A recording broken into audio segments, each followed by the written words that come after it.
Welcome back. Award-winning author and renowned astrologer Linda Shaw has a new book titled Horoscope Hotties, Finding the Best Lovers in the Zodiac. Now, this is a handy guide that provides invaluable insight into the inner workings of every star sign and how to turn them on and off again if necessary.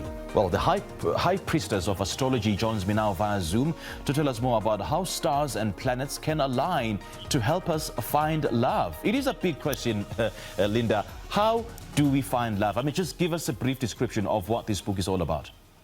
Hi there. You know, the thing is, everybody likes different kinds of relationships. Everybody's looking for something slightly different in their love life.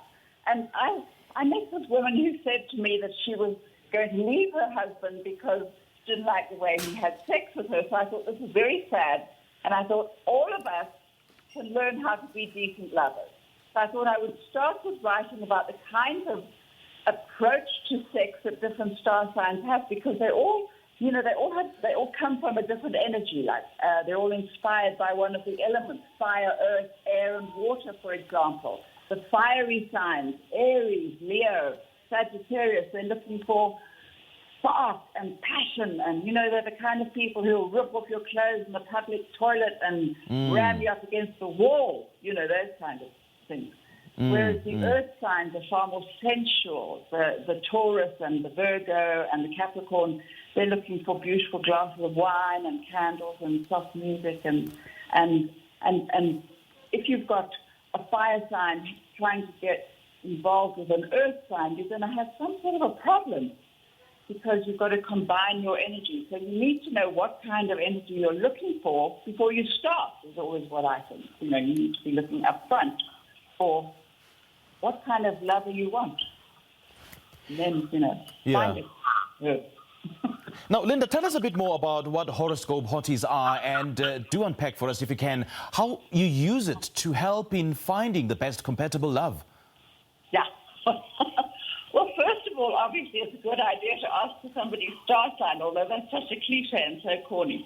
But it's kind of nice to know what sort of an energy you're working with before you kind of waste your whole evening with somebody who's not going to be compatible with you.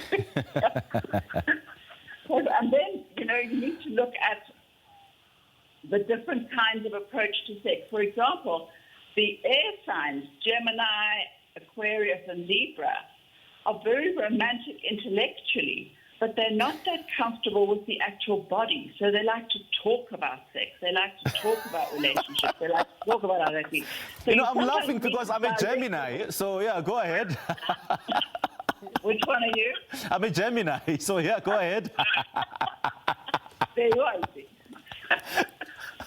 So there's lots of verbal exchange. And so it can be very sensual to share each other's feelings verbally and to talk about, what kinds of relationships you've had in the past. And these sort of people always tell you exactly how many lovers they've had and whatnot. So, and you can discuss, what would I like? Where would you like me to touch you, to the left or to the right? That. Whereas if you're a water sign, you tend to be one of those deeply romantic souls. That's the Pisces, the Cancer, and Scorpio. Those are the ones who are looking for soulmates and twin flames and all these sort of wonderfully romantic, poetic gestures that come along with that, and they'll sing to you outside the window of your apartment or whatever it is.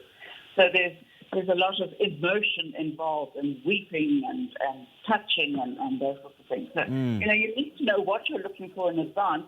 And also the book will give you some idea of how to seduce the people who are perhaps a little shy or not quite sure what they want. So if you know what star sign you're going to be looking for or working with, then you know how to approach them in advance, and maybe how to be a great lover in the process. Which, I think it's something we all need to be looking at much more cheerfully, because, sex is such a difficult thing to talk about. Sex and money and religion, we don't talk about these things, and yet they are at the core of every relationship. These are the most important aspects of our relationship. Yeah. Linda, take us through the process that goes into the stars and the planets which can align to determine who we really are. I mean, what is it that you consider, for you to align certain love interests? when we look at horoscopes, for example, we're talking about the position of the sun at the time of your birth. So the sun will be in the constellation of Pisces or Aries or whatever. So so the sun energy is the most powerful of the planets. It's the one that gives you your warmth, your life breath, your heat, your soul, your life force.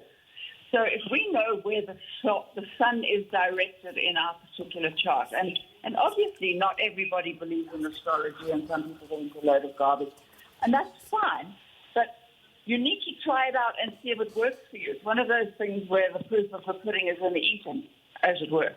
And you know, Linda, this is a very, very important conversation, and I'm going to ask you to please hold on and stay on the line because you need to take news. We'll definitely be chatting to you again shortly after news. That's award-winning author and renowned astrologer Linda Shaw, and you know, we've been speaking to her about the latest book titled Horoscope Hotties, Finding the Best Lovers in the Zodiac. And please stay tuned to Morning Live. We'll pick up on the conversation shortly after the news at 7.